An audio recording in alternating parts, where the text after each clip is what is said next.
شێروان ئەنوەر ڕاوێژکارێ هەفبەندیە بانکên ئەهلیین عێراقی ji Silêmaniyê li gelmeye rêzdar şêrwandan baş û spas bû amadebûna we. Prizgirêkeka nû taze tê behezkirivan çand rojên dawiyê de ew jî sîûle li bankan hin kesan bi taybet li Bexda daxwaza dolar kirine perê wan li bankan heye nedanê. Lê banka navendî dibêje min ev kêşe niye heye dolar divê bêdayîn. Gelo çi rû dide li bankên Iraqê? Hûn agahdar in, hûn rawêşkarên van bankan in.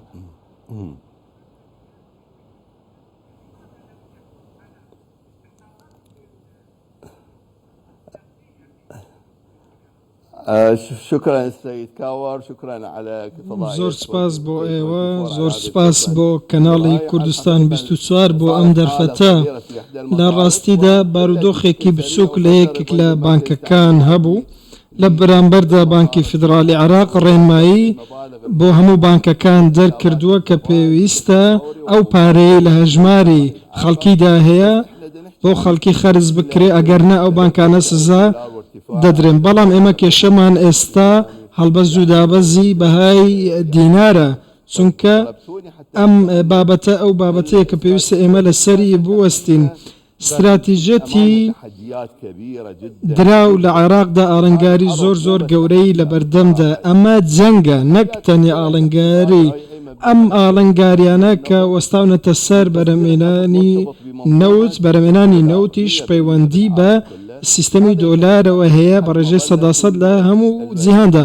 ئەمە ئێمە دەخاتەوە ژێر چەتری سیستەمی دراوی نێودەوڵەتی. پێویستە ئێمە خۆمان ڕێک بخەوینەوە و پابەندی ڕێمایە نێودەوڵەتیەکان بین کە لەلایەن ڕێکخراوە نێودەوڵەتیەکانەوە دەردەکرێن. دواتر بابەتێکی دیکە هەیە کە گەندەڵی لە هاوردەکردنەوە هەیە لە عێراقدا. تۆ دەتوانی بابەتی ساختە بە پسوولەی ساختە بێنیتە ناو عێراقەوە لە هەندێک دەواازە سنووریدا. چەندین دۆسێ بەم شێوەیەش ئەمە پاڵنەرە بۆ ئەوەی گەندەڵی زۆر ببێ و دۆلاریش بەهای بەرامبەر بە دینار هەڵبەست و دابەزی هەبێت.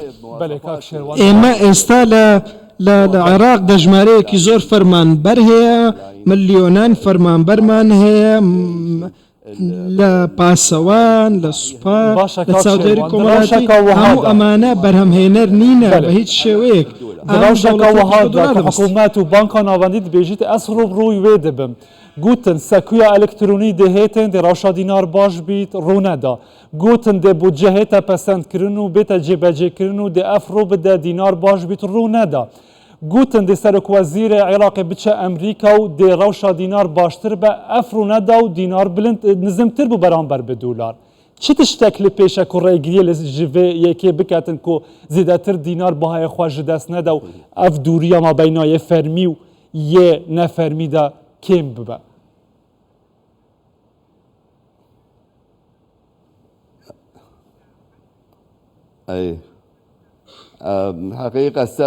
لە ڕاستیدا هۆکارەکەم بۆ ئەوە دەگەڕێتەوە کە پلانی استراتیژی دراو لە عێراقدا نییە. ناکرێ ئەم پلانەش بە 1-2 ڕۆژدا بندرێ لە ڕێگەی دامەزراندنی پێگەی نوێنەرایەتی نێودەوڵەتی تۆڕی سویفت. ئەم پێگەیە کێشەی تێدا، کێشەکەش ئەوەیە بانکەکانی عێراق تاکو و ئێستاش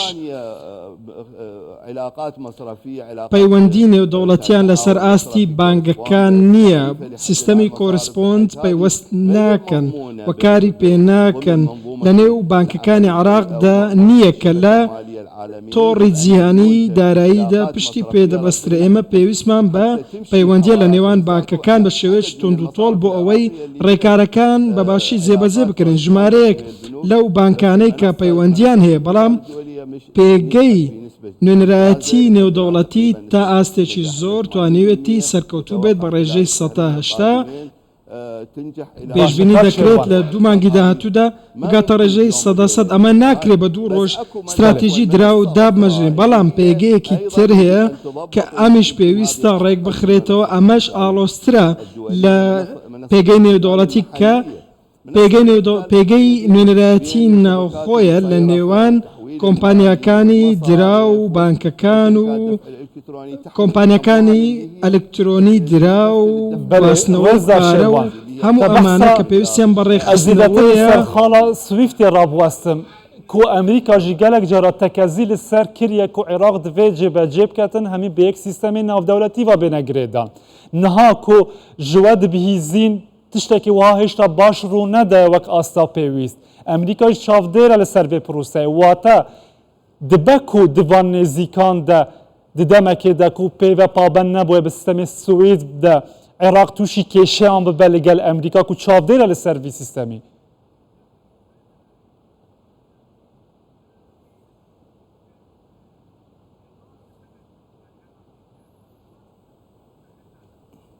المنظومة المالية الدولية تطلب من سیستەمی دارایی نێودەوڵەتی داوای لە عێراق کردووە کە بە وردی پابەندی مەرجەکانی بێت ئەم پابەندبوونش بێگومان پەیوەندی بە تایبەتی عێراقەوە هەیە عێراق تایبەتە ئەم بڕینانە کە لە سیستەمی دراو هەن لە هەموو دەوڵەتەکانەوە ڕوودەدان بۆ ئەوەی بتوانن دواتزار لە چوارچێوەی سیستەمێکی جیهانیەوە مامەڵە بکەن پابەند نەبوونی تەواو بەم سیستمەی لە جیهاندا هەیە پێویستی بەوەیە وەکو پێشتریش ئاماژەم پێکرد کە پێویستە بانکەکان پەیوەندی بانکی لەگەڵ بانکەکانی دیکە دروست بکەن نەک تەنیا پشت بە حەواڵەی دەرەکی بەستن بەڵکو دەبێ پشت بە پشتبەستنی دیکە بەستن کە پەیوەندیان بە بانکەکانەوە هەیە ئەمانە متمانە پێکراوترە بۆ هاورداکردن چەند بانکێک بەرپرسن لە ئالوگۆڕی بازرگانی ناکرێت تەنیا چەند بانکێک ئەم مامەڵانە بکەن دەکرێت ئەمانە مامەڵەی خراپ بەو پارانەوە بکەن ئێمە لێرەدا باسی سیستمێکی دارایی نێودەوڵەتی دەکەن پێویستە بانکەکان و بەند بن بەم ڕژێنەوە جێبەجێ بکەن بۆیە کۆنتڕۆلکردنی دراوی نێوخۆیی لە هەموو شتێک گرنگترە بله گلک سپاس بوارز در شیروان انور روشکار هفبندی بانک اهلی عراق سلیمانی لگل مبوی دم باش